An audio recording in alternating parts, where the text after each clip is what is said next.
Baik kepada saudara-saudari sekalian, sebelum kita melanjutkan homili ini, sebelumnya saya akan memperkenalkan diri saya. Saya dari mahasiswi Sekolah Tinggi Pastoral Santo Bonaventura. Nama saya Madu Ma'rita Borus Nurat. Untuk perkenalan selanjutnya nanti di luar ibadah kita.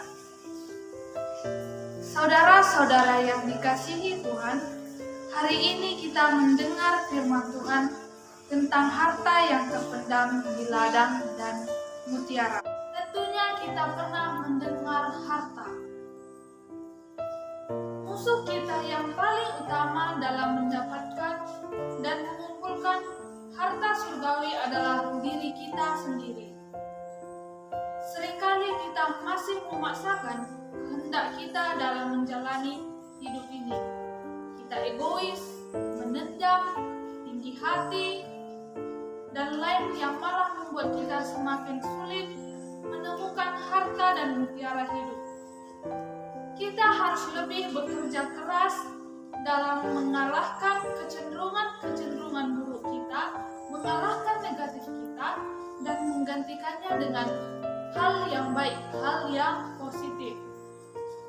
Pada saat itulah kita menemukan harta dan mutiara indah yang sesungguhnya yang berdiam dalam diri kita sendiri, yakni Yesus. Dia mungkin pernah sedang terlupakan di sela-sela kesibukan rutinitas hidup kita, hingga kita terseret oleh kehendak pribadi kita. Gambaran kerajaan surga digambarkan seperti harta yang terpendam dan mutiara. Saudara-saudari yang dikasihi Tuhan, ketika kita berbicara sesuatu yang begitu bernilai dalam hidup kita, atau sesuatu yang sangat berharga bagi kehidupan kita, maka akan berjuang, berkorban dengan segala usaha untuk mendapatkannya atau untuk mempertahankannya. Itu adalah ciri manusia yang tidak akan pernah lepas dari kehidupan sehari-hari.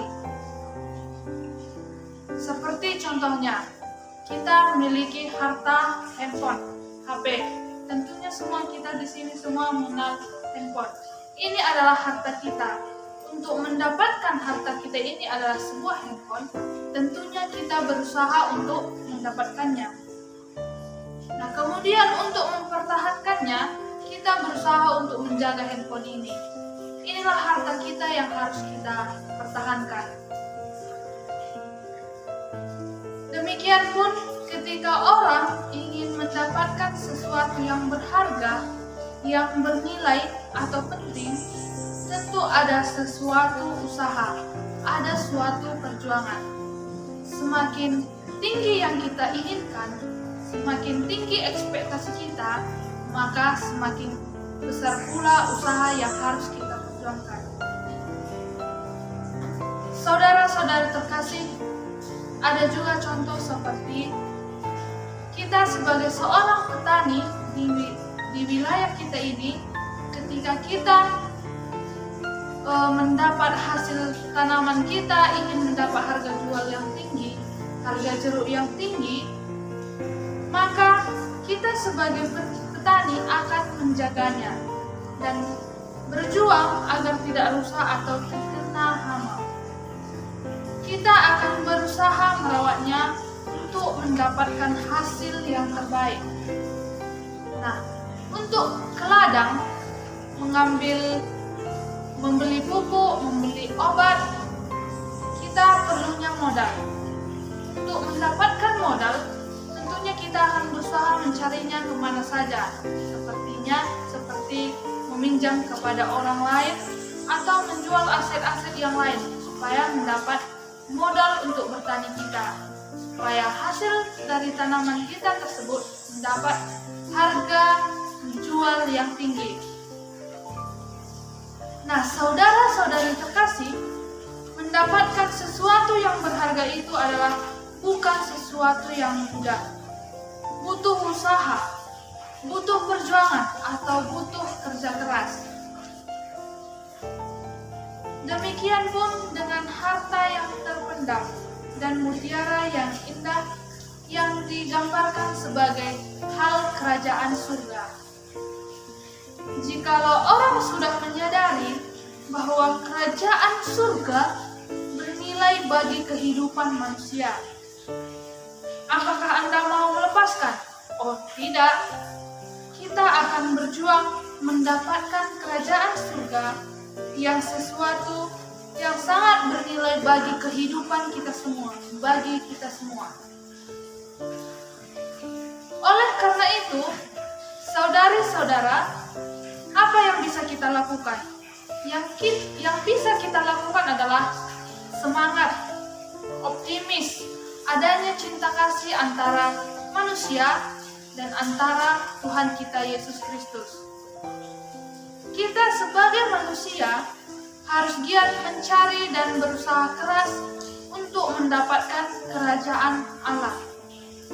Mengapa kita harus berusaha untuk mendapatkan kerajaan Allah? Karena kita harus mendapat kehidupan yang kekal. Orang yang berusaha, yang berjuang dan mencari tidak akan kecewa.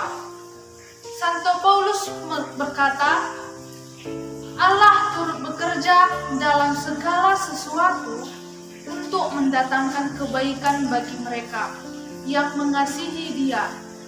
Nah, saudara-saudari terkasih, ketika kita berusaha, jangan kita hanya memikirkan hasilnya.